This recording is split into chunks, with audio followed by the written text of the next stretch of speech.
जय जिनेन्द्र, जय श्री महाकाल। अब हम मुहूर्त में आगे आते हैं। हमारा अगला मुहूर्त है, मैंने आपको पहले की वीडियो में बताया था, मैं 3-4 ऐसे जो मुहूर्त हैं जो विशेषकर हम देखते हैं, जनेऊ संस्कार मुहूर्त हो, विवाह लग्न मुहूर्त हो और मुंडन संस्कार मुहूर्त हो या गृह प्रवेश मुहूर्त हो। बाकी आपको सारे पंचांग में मिल जाएंगे।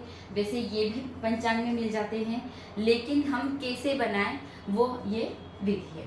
तो जनेऊ संस्कार को उपनयन संस्कार भी कहा जाता है।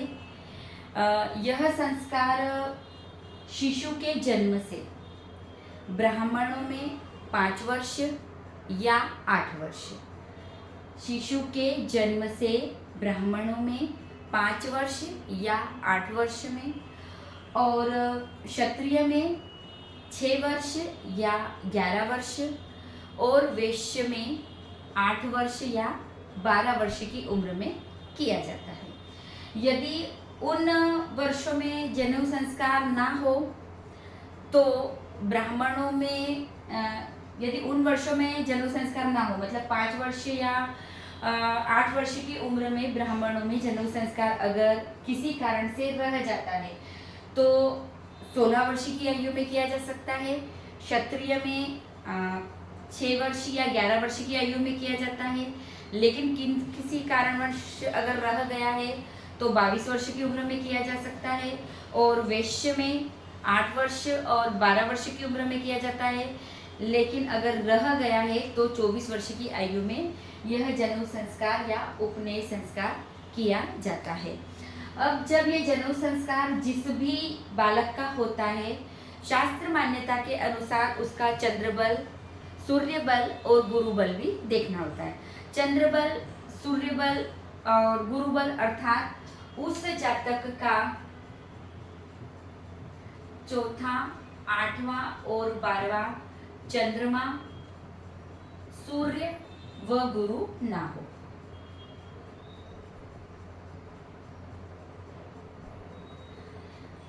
अब हम मुहूर्त दे रहे हैं तो तिथि देखनी है। सबसे पहले तिथि में मैंने शुक्ल पक्ष और कृष्ण पक्ष की शुभ तिथि, मध्यम तिथि जो कही थी वो तिथियां ले सकते हैं, पूर्णिमा भी ले सकते हैं, और रिक्ता तिथि को छोड़कर शुक्ल पक्ष और कृष्ण पक्ष की शुभ मध्यम तिथि, लेकिन उसमें जो रिक्ता तिथि आती है उन तिथियों को छोड़ना है।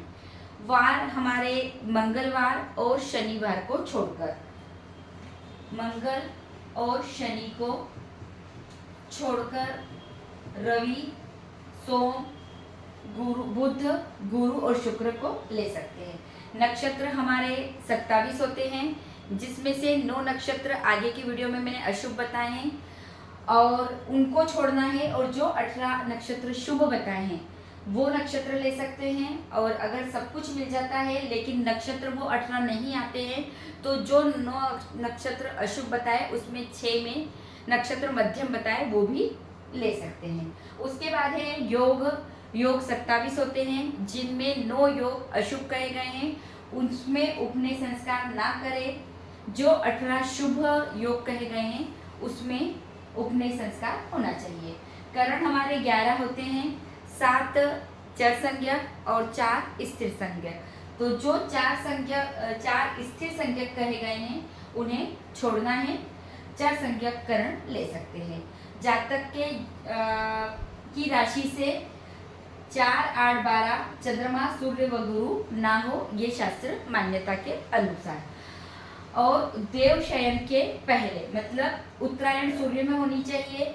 14 जनवरी से ये समय होता है हमारा, 14 जनवरी से 14 जुलाई के लगभग, 14 जनवरी से 14 जुलाई के लगभग। और जो हमने तथ्य बताए थे जिसमें शुभ कार्य वर्जित कहे गए, वो सारे तथ्य अगर इन दिनों के बीच में आते हैं तो वो तथ्य भी छोड़ना है। उसमें आप जनेऊ संस्कार का मुहूर्त दे सकते हैं। जय जिनेन्द्र, जय श्री महाकाल।